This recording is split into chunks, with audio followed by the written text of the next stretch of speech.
अस्सलामुअलैकुम, मैं हूं मरियम ज़ीशान। आप देख रहे हैं प्रोग्राम थिंक टैंक में। साथ मौजूद हैं मुजीबुर रहमान शामी साहब, सलमान गनी साहब, डॉक्टर हसन अस्करी साहब और खावर घुमन साहब। नाज़रीन, मुसलसल हम अपने प्रोग्राम में अफगानिस्तान की सूरत हाल पर बात कर रहे हैं क्योंकि हर गुजरते दिन के साथ एक नई डेवलपमेंट सामने आ रही है। आज जहां एक तरफ अफगान तालिबान और अफगान फोर्सेस के दरमियान झड़पें हो रही हैं, वहीं दूसरी तरफ दोहा में दोनों फरीकैन के दरमियान मुज़ाकरात का आगाज़ भी हो रहा है। दोहा में तालिबान और अफगान हुकूमत के नुमाइंदे आज मुज़ाकरात कर रहे हैं। इस सिलसिले में साबिक अफगान सदर हामिद करज़ई, चीफ एग्जीक्यूटिव अब्दुल्ला समेत दीगर आला ओहदेदार कतर में मौजूद हैं। अब्दुल्ला जिस वक्त दोहा के लिए रवाना हो रहे थे तो काबुल एयरपोर्ट पर उन्होंने मीडिया से गुफ्तगू करते हुए कहा कि अफगानिस्तान में अगरचे तशद्दुद में इजाफा हुआ है और यके बाद दीगरे असला तालिबान के कब्जे में जा रही हैं, लेकिन मुज़ाकरात की मेज़ पर अमन की अशद ज़रूरत है। उन्होंने मज़ीद कहा कि हमें उम्मीद है कि तालिबान इसे एक मौके के तौर पर लेंगे और ये बात समझेंगे कि अज़ला पर कब्ज़ा करने से अमन कायम नहीं हो सकता। शामी साहब, दोनों फरीकैन मुज़ाकरात की टेबल पर बैठ चुके हैं।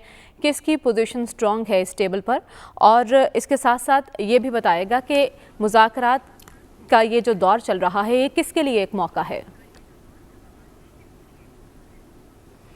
देखें, ये जो दौर है मुज़ाकरात का, दुनिया भर की नज़रें इस पर लगी हुई हैं और ख़ित्ते के जितने ममालिक हैं वो भी उम्मीद भरी नज़रों से देख रहे हैं। ये दोनों फरीक जो हैं उनके लिए ही मौका है। अच्छा। और ये बड़ी अच्छी खबर है कि वो बराह रास्त एक मेज़ पर बैठेंगे और बातचीत करेंगे। देखिए, जो काबुल हुकूमत है ये उसके लिए भी मौका है, ये तालिबान के लिए भी मौका है। काबुल हुकूमत को अगरचे बैनुल अक़वामी ताकतें जो हैं उनकी तायीद हासिल है और कहा जा रहा है कि उस स्ट्रक्चर को सपोर्ट किया जाएगा, अमेरिका की तरफ से भी यकीन दहानी कराई जा रही है। बात दूसरे ममालिक भी ये कह रहे हैं, लेकिन तालिबान जो हैं, जो उनकी पेशकदमी है वो भी जारी है और जो पुरतशद्दुद कार्रवाइयाँ हैं वो रुकने में नहीं आ रही।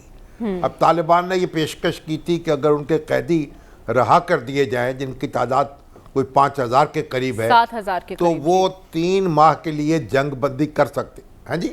जी 7000 कैदियों की रिहाई, 5 से 10,000। हाँ जी, वो कुछ रिहाई हो चुकी है, कुछ की होने वाली है, मगर अभी तक अफगान हुकूमत ने ये बात तस्लीम नहीं की। और तालिबान ने पेशकश की है कि इसके बाद जंग बंदी हो सकती है और पुरतशद्दुद कार्रवाइयाँ रुक सकती हैं। अगर ऐसा हो जाए तो ऐसा माहौल पैदा हो जाएगा जिसमें फरीकैन ठंडे दिल से बातचीत कर सकेंगे। ये जो मुज़ाकरात जितने भी हुए हैं, खा बराह रास्त हों या बिलवास्ता हों, अब इनकी इसमें अमन कायम करने पर तवज्जो नहीं दी गई, पुरतशद्दुद कार्रवाइयों को नहीं रोका गया, तो वो कार्रवाइयाँ भी जारी रही हैं और बातचीत भी किसी न किसी रंग में जारी रही है। तो आज अब जब ये फरीकैन एक दूसरे के साथ बराह रास्त गुफ्तगू कर रहे हैं, तो इसके अगर इसमें ये कोई कॉन्फिडेंस बिल्डिंग मैयर के तौर पर ये इस जंगबंदी पर राज़ी हो जाए तो एक बड़ी पेशरफ्त होगी। क्योंकि तालिबान जो हैं वो काबुल की तरफ, ये कहा जा रहा है कि काबुल पर कब्ज़ा उनके लिए बहुत मुश्किल होगा और अफगान सिक्योरिटी फोर्सेस जो हैं वो अपनी जगह एक अपने आप को दोबारा एक रीइंफोर्स कर रही हैं। और अशरफ गनी बार बार ये बात कह रहे हैं कि अब वो उनकी फोर्सेस जो हैं वो मज़ाहमत करेंगी। वो किस हद तक मज़ाहमत करेंगी, किस हद तक नहीं करेंगी, लेकिन एक बात तय है कि पूरे अफ़गानिस्तान पर किसी एक फरीक का कब्ज़ा जो है और किसी एक फरीक का झंडा लहराना, ये एक बड़ा मुश्किल काम होगा। अच्छा। इसमें वक्त लगेगा और खूनरेज़ी भी होगी। तो अब ये एक बड़ा सुनहरी मौका है फरीकैन के लिए। आखिर दोनों अफ़गान हैं, एक वतन के रहने वाले हैं, एक सरजमीन के बेटे हैं, एक मुल्क के साथ उनकी तकदीर वाबस्ता है। तो अगर वो किसी ऐसे तस्फ़िये पर राज़ी हो जाए जहाँ मुस्तक़बिल की नक्शागरी हो सके, तो पूरा खित्ता जो है उसमें एक सुकून की लहर दौड़ेगी। क्योंकि जो अफ़गानिस्तान है, अफ़गानिस्तान की सरहद चीन से भी मिलती है, उज़्बेकिस्तान से भी मिलती है, पाकिस्तान से भी मिलती है, ईरान से भी मिलती है, तुर्कमेनिस्तान से भी मिलती। तो एक अगर फसाद जो है अगर बर्पा होता है अफ़गानिस्तान में तो सिर्फ अफ़गानिस्तान तक महदूद नहीं रहता, उसके असरात बहुत दूर दूर तक जाते हैं और दूर दूर तक जो है उसकी धमक महसूस की जाती है। तो चीन को भी तशवीश है, रूस को भी तशवीश है, ईरान को भी इस्तराब है और पाकिस्तान तो एक बड़ा स्टेक होल्डर है, उसमें लाखों अफगान मुहाजिर आज भी मौजूद हैं और मज़ीद खदशा ये है कि लोग इस तरफ उमड़ आएंगे तो पाकिस्तान की तो सबसे बढ़कर तमन्ना है कि यहाँ अमन कायम हो। तो हम इस नेक तवक्कुआत का इज़हार ही कर सकते हैं। जाहिर है फरीकैन को मेज़ पर तो बिठाया जा सकता है, लेकिन आगे उनको खुद बढ़ना है, एक दूसरे के साथ मुफाहमत करनी है और एक दूसरे के साथ मिलकर अपना नक्शा मुस्तकबिल का उसका खाका तैयार करना है। तो हम इसके लिए दुआ कर सकते हैं इस मौके पर और जाहिर है जो कोशिश तो हमने करनी थी वो कर रहे हैं और करते रहेंगे, लेकिन अमली इक़दाम जो है फरीकैन ही को करना होगा। बिल्कुल, दोनों फरीकैन को करना है और मुज़ाकरात दोनों फरीकैन के लिए सुनहरी मौका है। लेकिन सलमान साहब, झड़पें और मुज़ाकरात साथ साथ चलेंगे या इन मुज़ाकरात के नतीजे में कोई उम्मीद बांध ली जाए कि जंग बंदी होगी? देखें, एक बात तो आपने अपने इब्तदाइये में जो कही है कि हामिद करज़ई साहब और अब्दुल्ला हामिद करज़ई साहब आखिरी वक्त में ड्रॉप हो गए हैं, वो वहाँ पर नहीं पहुँचे। इसकी वजूहात क्या है ये तो बाद में आएंगी कि वहाँ एयरपोर्ट तक वो मौजूद थे, उन्होंने प्रेस कॉन्फ्रेंस में भी शामिल थे लेकिन वो गए नहीं। अच्छा। और अब्दुल्ला पहली दफ़ा वहाँ पर दोहा में गए हैं, उनकी क़यादत में ये वफद है। और ये देखें कि ये दोहा की इम्पोर्टेंस क्यों है, ये तालिबान की वजह से है। अच्छा। और ये मुज़ाकरात तालिबान की मर्ज़ी से ही हो रहे हैं, लेकिन हुकूमतें हमेशा उनके पास होती हैं जिनके पाँव ज़मीन के साथ लगे हों, ज़मीनी हक़ाइक़ उनके साथ मुंसलिक हों और मुज़ाकरात उनको सांसें नहीं दे सकते। कि अभी जो कहा गया कि शायद इंटरनेशनल फोर्सेस अभी तक उन्हें अशरफ गनी साहब की तायीद और हमायत कर रहे हैं। मैं इससे बड़ा मुअद्दबाना इख्तलाफ करता हूँ, चूँकि जो सूरत हाल बनती नज़र आ रही है। देखिए, हर मुल्क के अपनी तरजीहात होती हैं और बदलती सूरत हाल में उनकी स्ट्रेटजी भी बदलती है। मैंने कल भी ये बात कही थी कि आप देखें कि चीन कहाँ खड़ा है, ये बहुत बड़ी इस इलाकाई फोर्स है। मास्को क्यों मशवरा दे रहा है कि जी आपको इनसे मुज़ाकरात करने पड़ेंगे अशरफ गनी इंतज़ामिया को। बरतानिया ने क्यों कर कहा कि अगर इनकी हुकूमत बनती है तो हम अपने मामलात चलाएंगे। देखिए, सूरत हाल वहाँ पर तब्दील हो रही है और मेरे ख्याल में 11 सितंबर बड़ा इंपॉर्टेंट है, ये डेडलाइन है आखिरी अमरीकी अफवाज के हवाले से। अब तो अगस्त की तारीख दे दी है सलमान, नहीं 31 अगस्त वो इम्पोर्टेंट है। उसके देखिए, आज तक तालिबान ने जो पेशकदमी की है उसमें वो कोई जंगो जदल नहीं कर रहे, वो इसका इंतज़ार कर रहे हैं। इसके बाद उन्होंने अपनी स्ट्रेटजी तब्दील करनी है और 31 अगस्त तक की भी जो बात है, अभी तक उन्होंने शहरों पे कब्जे नहीं किए या वो किसी जगह पे ऐसी पेशरफ्त नहीं कर रहे जिस पे किसी को इतराज़ हो। वो अपनी तयशुदा हिकमत अमली के मुताबिक आगे चलते जा रहे हैं। 31 अगस्त के बाद वो अपनी स्ट्रेटजी तब्दील करेंगे। अब बात जो आपने कहा कि जी वहाँ पर झड़प, ये सिलसिला जारी रहेगा। और ये जो मुज़ाकरात है दोहा में हो रहे हैं, मुझे कोई ज़्यादा तवक्कुआत नहीं कि ये नतीजा खेज होंगे। मैक्सिमम क्या होगा, देखें, एक आगे ईद उल ज़ुहा आ रही है, हो सकता है कुछ दिन के लिए जंगबंदी हो और तालिबान यकीनन वहाँ पर यह मुतालबा दोहराएंगे कि हमारे जो कैदी हैं वो रहा किया जाए।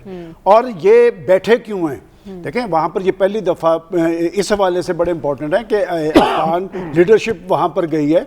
तालिबान उसी जगह पे अमेरिकन से मुज़ाकरात करते रहे और आपको याद होगा कि अशरफ गनी साहब भी गए थे वहाँ पर, उनके तालिबान से मुज़ाकरात नहीं हुए थे, अमेरिकन से मुज़ाकरात हुए थे। तो एक नई सूरत हाल के अंदर वो अपनी नई हिकमत अमली कैसे तय करेंगे।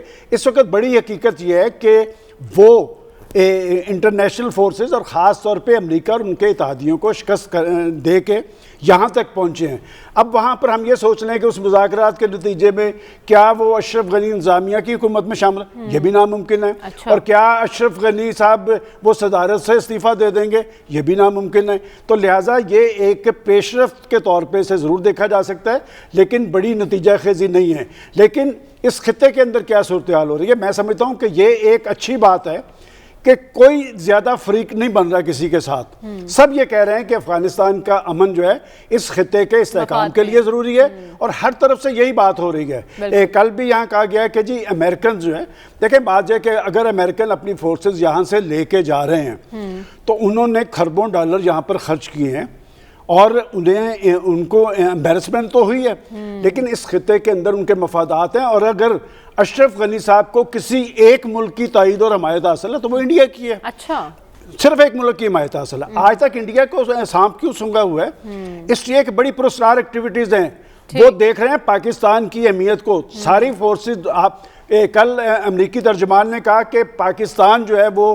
अहम रोल अदा करेगा। पाकिस्तान का एक अहम रोल है इस खित्ते के हवाले से, पाकिस्तान की एक स्ट्रेटेजिक अहमियत है और पाकिस्तान ने अपना रोल अदा किया है। बात यह कि आप सारी सियासी तारीख उठा के देख लें, नुकसान भी हमने बर्दाश्त किया और सबसे ज्यादा पाकिस्तान ही परेशान है। और पाकिस्तान क्यों कह रहा है कि हम किसी के साथ वहां पर फरीक नहीं है? पाकिस्तान वहां चाहता है कोई एक कंसेंसस से हुकूमत बने, इसलिए कि अफगान सरजमीन का इस्तेमाल पाकिस्तान ने गलत नहीं किया, ये खुद इंडिया ने किया है। और आज आपके DGISI ने जो बात की है, हमारे पास तो शवाहद की एक तारीख है कि इस खित्ते के अंदर जितनी दहशतगर्दी और तकरीबकारी इंडिया ने करवाई है, और उनको आप वो छोड़ें, ये जो मकबूजा कश्मीर के अंदर जो कुछ हो रहा है ये इंडिया कर रहा है ना। ये रियासती दहशतगर्दी किसको कहते हैं? जहां पर रियासती अदारे जो हैं दहशतगर्दी नजर आए, वहां पर तो कोई दुनिया की कोई ताकत जो जिनके बारे में हम कहते हैं वो बड़े टची हैं, वो जानवरों के हकूक की भी बात करते हैं। यहां पर तो इंसानी हकूक के वाले से आलमी ज़मीर हरकत में नहीं आता। मैं समझता हूं कि इस वक्त जो इलाकाई फोर्सेज हैं वो जिम्मेदारी का सबूत दे रही हैं। पाकिस्तान का एक कलीदी किरदार है और काबुल पे कोई कठपुतली हुकूमत अब नहीं चल सकेगी, कंसेंसस से हुकूमत होगी और उसमें मेजर रोल जो होगा वो उन्हीं का होगा जो यहाँ तक 20 साल तवील जद्दोजहद करके यहाँ तक। ठीक है डॉक्टर साहब, आपको क्या लगता है इन मुज़ाकरात से कोई उम्मीद बांधी जाए, कोई नतीजा निकलेगा और क्या अमेरिका की तायद अभी भी हासिल है अफगान फोर्सेस को? देखिए, इस वक्त जो आज का जो डायलॉग हुआ है, जो शाम तक की इंफॉर्मेशन है उस पर, उसमें तो ये लगता है कि तालिबान जो गुफ्तगू कर रहे हैं, एक सेशन हुआ है, वो बारगेनिंग के मूड में हैं। अच्छा, वो 3 बातें कह रहे हैं। एक तो ये है कि उनके 7000 जो कैदी हैं उनको छोड़ दिया जाए। दूसरा ये है कि उनकी लीडरशिप को टेररिस्ट डिक्लेयर किया हुआ है UN की जो एक सब कमेटी है, वो चीज़ विड्रॉ की जाए। और तीसरा उन्होंने जो बात की है आज, इस्लामी निज़ाम की बात की है कि अफ़गानिस्तान में वो एक इस्लामी निज़ाम चाहते हैं, लेकिन इसके साथ साथ वो एक एक्सट्रीमिस्ट इस्लामी निज़ाम की भी बात नहीं कर रहा है, बल्कि एक रीज़नेबल अंदाज में वो गुफ्तगू कर रहे हैं। अब काबुल हुकूमत की तरफ से हमें नहीं मालूम कि क्या ऑफ़र है, क्योंकि उनके एक मिनिस्टर का एक इंटरव्यू चल रहा था और वो वही थ्योरेटिकल गुफ्तगू फरमा रहे थे कि गुफ्तगू होनी चाहिए और ये होना चाहिए, वो होना चाहिए। असल चीज़ ये है कि आप टेबल पे क्या ऑफ़र रख रहे हैं। तालिबान ने तो कुछ मुतालबात रख दी हैं कि हमें ये 3 बातें चाहिए, उसकी बुनियाद पे सीज़ फायर कुछ अरसे के लिए हो सकती है।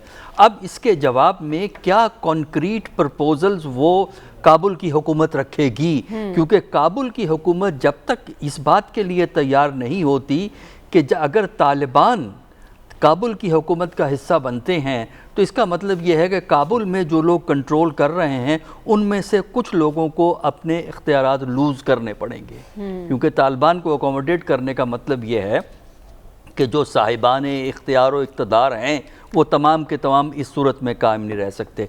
जहाँ तक आपका सवाल है कि अमेरिका क्या करेगा, देखिए अमेरिका जो है वो इनको डिप्लोमेटिक सपोर्ट प्रोवाइड कर सकता है, जो करेगा। दूसरा ये है कि वो पाकिस्तान पे दबाव रखेगा कि पाकिस्तान जो है थोड़ा सा तालिबान को मॉडरेट सूरत में रखे, तालिबान के गुफ्तगू के लिए उनको आमादा रखे। इसके अलावा अमेरिका इस पोजीशन में नहीं है कि कोई मिलिट्री सपोर्ट उनको दे सके। आज भी शाम उनकी एक खातून जो वाशिंगटन से गुफ्तगू कर रही थी, कॉरेस्पॉन्डेंट जो थी, उन्होंने ये साफ कहा कि अमेरिका समझता है कि मिलिट्री हल नहीं है। तो उसका जवाब सिंपल ये है कि 20 साल ख़राब होने के बाद अमेरिका को ये एहसास हुआ है कि वहाँ मिलिट्री का हल नहीं है। अच्छा, दूसरा अमेरिका मदद कर सकता है कि वो कि ड्रोन के ज़रिए टारगेट करे।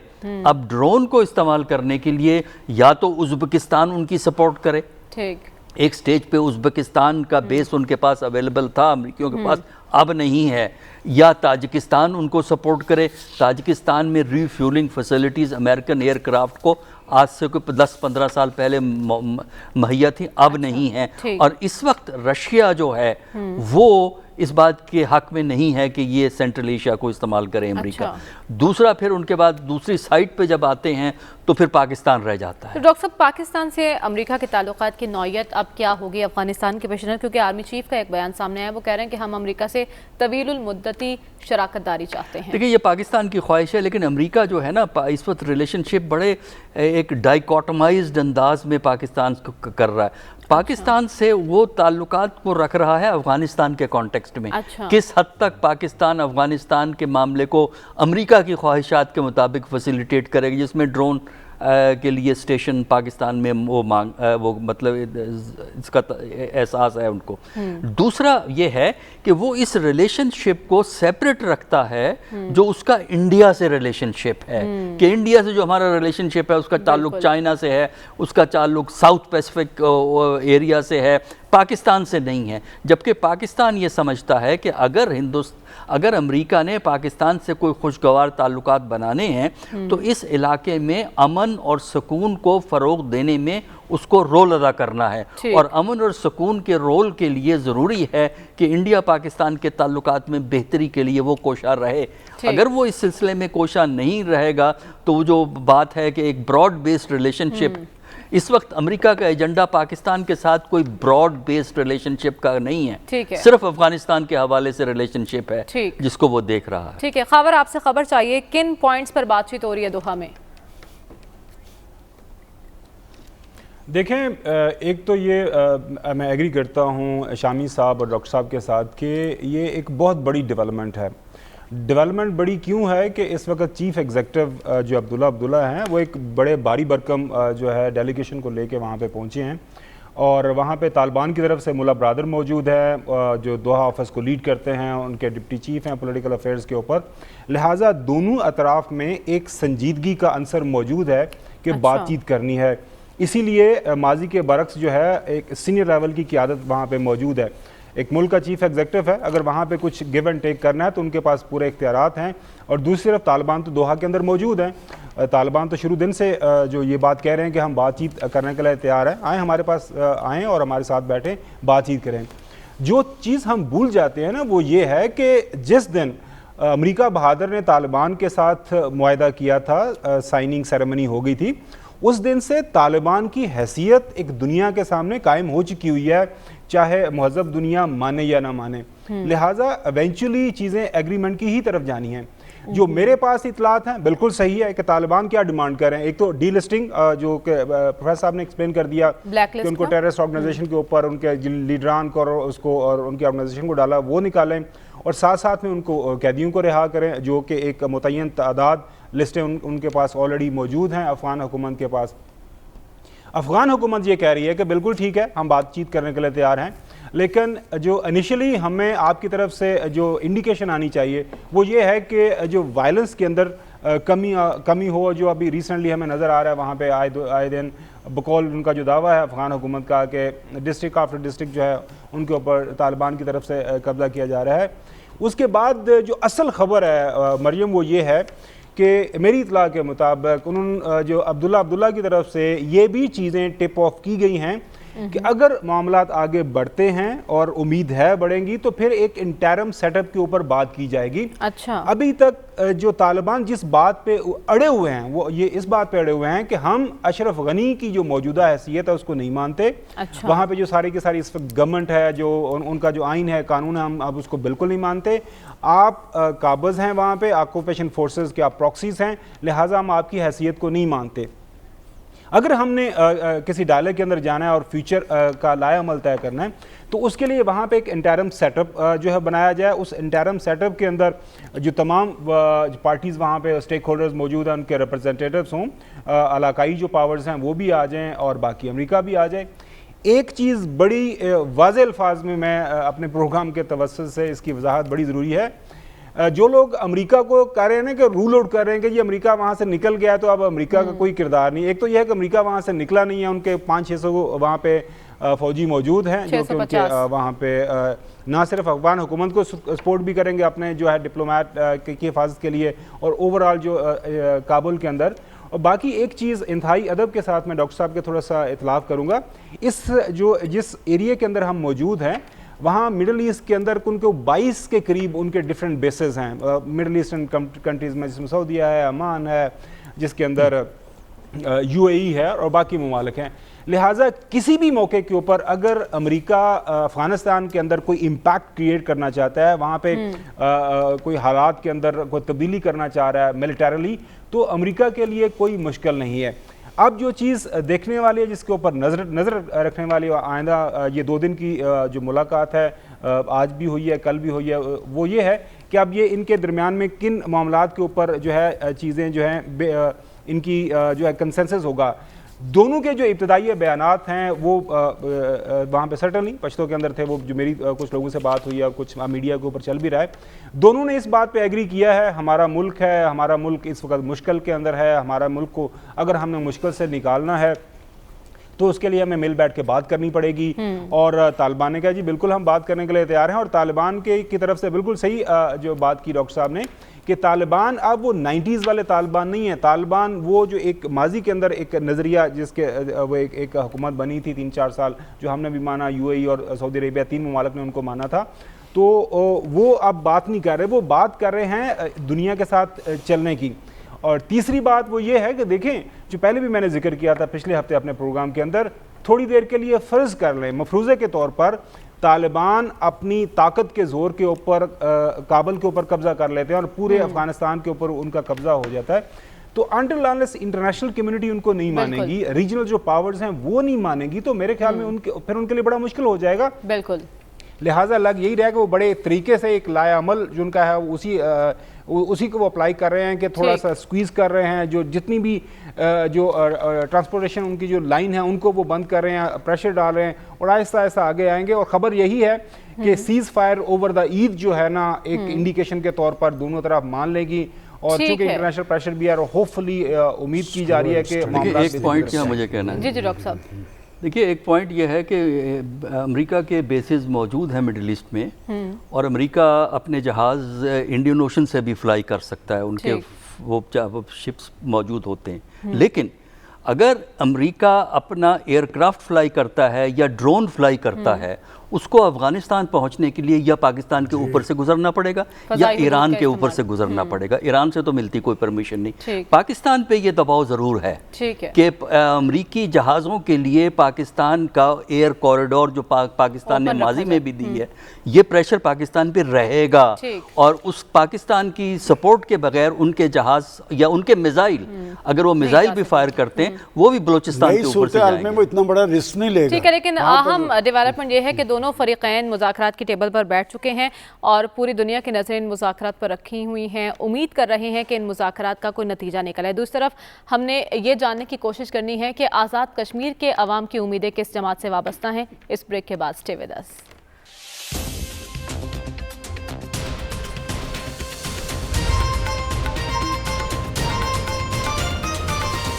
वेलकम बैक नाज़रीन। आज़ाद कश्मीर इंतखाबात 25 जुलाई को होने जा रहे हैं और तीनों बड़ी जमातें भरपूर अंदाज में इंतखाबी मुहिम चला रही हैं, एक दूसरे पर खूब लफ्ज़ी वार हो रहे हैं और कोशिश ये की जा रही है सियासी क़यादत की जानिब से कि एक दूसरे को बेहतर अंदाज में नीचा दिखाया जाए। अब तक जो तकारीर की गई हैं सियासतदानों की जानिब से, उनमें हमें कश्मीर फरोश, सिलेक्टेड, अब्बू बचाओ मुहिम, गद्दार और डाकू की गूंज सुनाई दी है।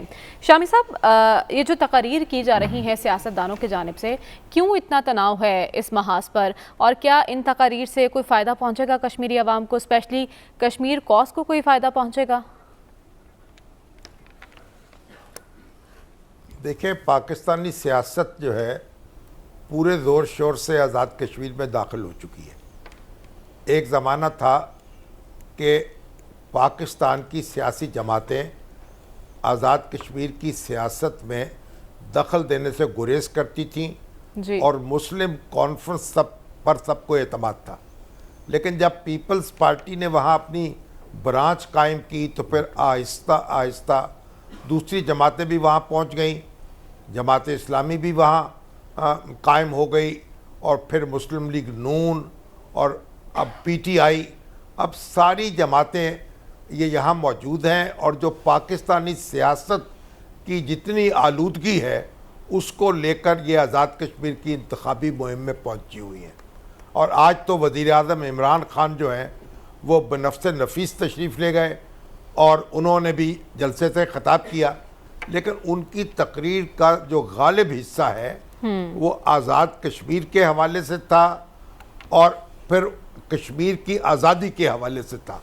उन्होंने मुल्की सियासत पर गुफ्तगू तो की, अपने हरीफों को निशाना तो बनाया, लेकिन बड़ा थोड़े वक्त के लिए, यानी उनकी पूरी तकरीर जो थी वो इस लिहाज से वो कश्मीर से मुतल्लिक थी, उसकी आज़ादी से मुतल्लिक थी, डेवलपमेंट से मुतल्लिक थी, और इस लिहाज से उनकी तकरीर को निस्बतन एक बेहतर तकरीर कहा जा सकता है। लेकिन आपने देखा कि आज आसिफा भी वहाँ पहुँची हैं, जी जी। आसिफा ने भी एक बड़े जलसे से खिताब किया है और मरियम जो हैं वो तो मुसलसल जलसों से खिताब कर रही हैं, और आसिफा ने भी कश्मीर के हवाले से अपने मंशूर का जिक्र किया, आज़ादी कश्मीर के हवाले से अपने नाना जो हैं उनकी खिदमत का तस्करा किया, अपनी वालदा की खिदमत का तस्करा किया और उसके साथ अपने आप को जोड़ा उस तहरीक के साथ। लेकिन जो मरियम की तकरीरें हैं जी। वो ज़्यादातर उनका बहुत बड़ा हिस्सा, बल्कि 90% वो पाकिस्तानी सियासत जो है उस पर फोकस्ड हैं और उसी हवाले से वो गुफ्तगू कर रही हैं। अब देखने की बात यह है कि इनका क्या नतीजा निकलता है। इस वक्त तक तो मालूम ये हो रहा है कि पीटीआई और मुस्लिम लीग नून में मुकाबला है और अच्छा। पीपल्स पार्टी जो है वो भी अगरचे अपना वजूद दिखा रही है, लेकिन वो ज़रा पीछे नज़र आ रही है। अब ये नतीजा क्या निकलेगा। आज एक बड़ा वाक़या ये भी हुआ कि गंडापुर साहब, जिनको इलेक्शन कमीशन ने ये कहा था कि वो कश्मीर से निकल जाएं, जी जी, वो भी वजीर आजम के जलसे में मौजूद थे। ये कोई अच्छी रवायत नहीं है। आज़ाद कश्मीर का जो इलेक्शन कमीशन है उसके अहकामात की पैरवी करनी चाहिए थी और गंडापुर साहब को वहाँ नहीं मौजूद होना चाहिए था आज़ाद कश्मीर में या वजीर आजम की स्टेज पर।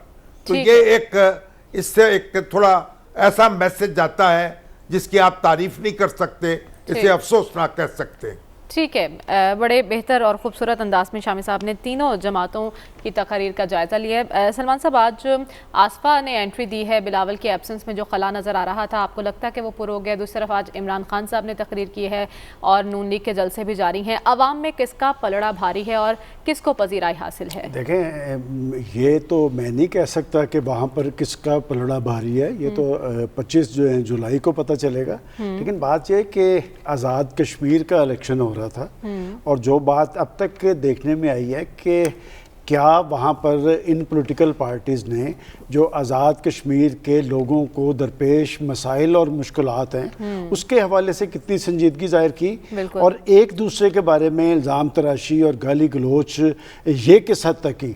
देखें, बात यह कि जो वहाँ पर माहौल तारी हुआ है कि कश्मीर में ज़रूरत तो इस बात की थी कि अगर आपने कश्मीर काज का ही जिक्र करना था तो वो वहाँ पर जो मोदी के मुजालिम थे, जो इंसानी हकूक़ की बदतरीन खिलाफ वर्जियों का अमल था, उसको आप टारगेट करते। आप एक दूसरे पर भारत नवाजी, मोदी दोस्ती, कश्मीर फरोशी ट्रे में रख कर देना। और मुझे तो बड़े अफसोस से ये कहना पड़ता है कि मुझे तो ऐसे लगा कि जैसे कश्मीर की आज़ादी में बड़ी रुकावट खुद पाकिस्तान के अंदर मौजूद है। अच्छा। मैं समझता हूँ कि सियासतदानों को अपने अपने तर्ज अमल पर नज़रसानी करनी चाहिए और शामी साहब ने दुरुस्त कहा। देखें, बात यह कि एक वक्त था ये आज़ाद कश्मीर जो है ये आज़ादी कश्मीर का बेस कैंप है कि हम जब सहाफ़त में आए तो ये कोई पॉलिटिकल पार्टी वहाँ पर नहीं थी और वहाँ पर वो जो इलेक्शन होता था उसमें वो ये बताते नज़र आते थे कि आज़ादी कश्मीर के हवाले से उनकी कमिटमेंट क्या है, उन्होंने इस मसले को आलमी हैसियत देने के लिए क्या किरदार। जुल्फ़िकार अली भुट्टो के दौर में सबसे पहले पीपल्स पार्टी वहाँ पर बनी है। देखें, भुट्टो साहब का एक क्रेडिट तो है कि उन्होंने कश्मीर को एक आलमी हैसियत देने के लिए एक नारा लगाया था कि कश्मीर बनेगा पाकिस्तान। लेकिन जो सूरत हाल वहाँ पर बनी है, मैं समझता हूँ कि कि इस सारी जो कुछ वहां पर किया गया, ये किसी एक पार्टी का, मरियम साहिबा ने अगर टारगेट किया है तो ये एक फिल्म चल रही है पाकिस्तान में। ये कल तक इमरान खान साहब नवाज शरीफ के खिलाफ चला रहे थे, आज मरियम साहिबा ने उन्हें टारगेट किया है। ये बात दुरुस्त है कि उन्होंने 90% पाकिस्तान के इश्यूज जो हैं उस पे उन्होंने हुकूमत को एक्सपोज किया है। लेकिन आसफा के जलसे की जहां तक बात है, आसफा का जलसा आज बड़ा भरपूर था, जो मैं तो नहीं कर रहा था, क्योंकि माजी के जो बिलावल साहब का जलसा है, आज इवन के प्राइम मिनिस्टर साहब के जलसे के साथ आप कंपैरिजन कर लें, इसका मतलब बराबर का जोड़ है। असल बात यह है कि वहां पर पलड़ा किसका भारी होगा और पजीराई किसे मिलेगी। देखिए, पलड़ा हमेशा उसी का भारी होता है जिसको इस्लामाबाद की तईद हासिल हो, गिलगित बल्तिस्तान का इलेक्शन हो, आजाद कश्मीर का हो या बलूचिस्तान को। माजी के अंदर पीपल्स पार्टी की गवर्नमेंट थी तो पीपल्स पार्टी की गवर्नमेंट बनती रही, नून लीग की थी, अब भी है, लेकिन पजीराई वहां पर अगर किसी को मिली है तो वो मरियम नवाज को मिली है। अच्छा, ठीक है, लेकिन हम यही सवाल उठाएंगे कि ऐसा क्यों होता है कि जो हुकूमत मरकज़ में होती है वही आज़ाद कश्मीर में हुकूमत बनाती है। इस बार कोई अपसेट मुतवक्के है या नहीं, ये सवाल अपने पैनल के सामने रखूंगी इस ब्रेक के बाद। Stay with us.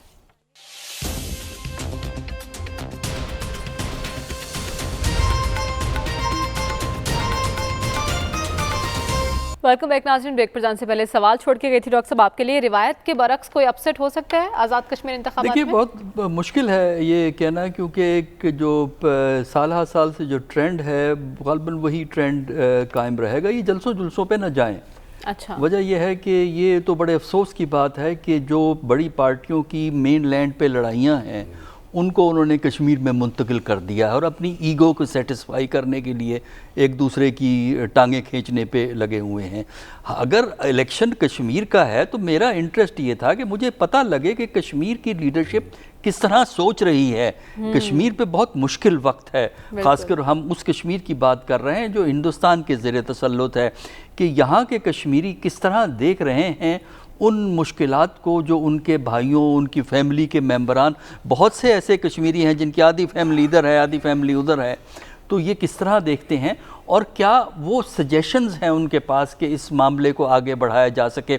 अब अगर हम ये तीनों पार्टियों की तकारीर को उठा लें जी, लिविंग असाइड कुछ प्राइम मिनिस्टर ने आज बातें की हैं, बाकी जो दो पार्टियां जो गुफ्तगू कर रही हैं उसका ताल्लुक ही नहीं है कश्मीर के मसले से। मेरे नज़दीक जो है, मैं तो समझता हूँ कि माजी की तरह ये पाबंदी होनी चाहिए कि पाकिस्तान की जो मेन लैंड की पार्टीज़ हैं वो कश्मीर के इलेक्शन में ना हिस्सा ले सकती हैं, ना वहाँ तकरीरें कर सकती हैं। हम कश्मीरी लीडरों को सुनना चाहते हैं, हम देखना चाहते हैं कि वो इन मामलात को किस तरह देखते हैं। ठीक है, खबर आप क्या कहेंगे, ज़मीनी हक़ाइक़ क्या है, इंतखाबी मुहिम किसके मुतासिर कुन है और आवाम का रुझान किस पार्टी की तरफ है? देखें, 2018 में भी हमारे हबीब अकरम साहब चूँकि ऑन ग्राउंड जाते हैं, करिया गांव हल्का वहाँ पे घूम फिर के आते हैं, उन्होंने तबसरा तजिया जो करते हैं, जो इन्फॉर्मेशन देते हैं, तो उसके मुताबिक 2018 में भी उसी तरह का एक सिचुएशन सामने आई थी कि कौन सी पार्टी जीत रही है। कल यहाँ पे इस्लामाबाद में मौजूद थे, वो अभी हो के आए हैं, अभी थोड़ी देर पहले प्रोग्राम भी उनका चला था, वो यही कह रहे हैं वहाँ पे इस्लामाबाद मतलब PTI की हुकूमत बन जाएगी और आराम से कोई मसला मसाइल नहीं है। बाकी जहाँ तक पजीराई का ताल्लुक है, मैंने जब से होश संभाला है पाकिस्तान में सबसे अच्छे और मुनज़्ज़म जलसे जमात इस्लामी करती है और वहाँ पे लोग भी आते हैं, बड़ी अच्छी जो है तकरीरें भी होती हैं। सलमान साहब का तो थोड़ा एक्सपीरियंस भी है उनके साथ, लिहाजा लेकिन जब इलेक्शन होता है, इलेक्शन में सीट नज़र कोई नहीं आती, तो जो इलेक्टोरल पॉलिटिक्स है वो उसका मिजाज ही डिफरेंट होता है। कॉन्स्टिट्यूंसी के अंदर नारेबाजियाँ होती हैं, पेड़ फाड़े जाते हैं, माइक गिराए जाते हैं।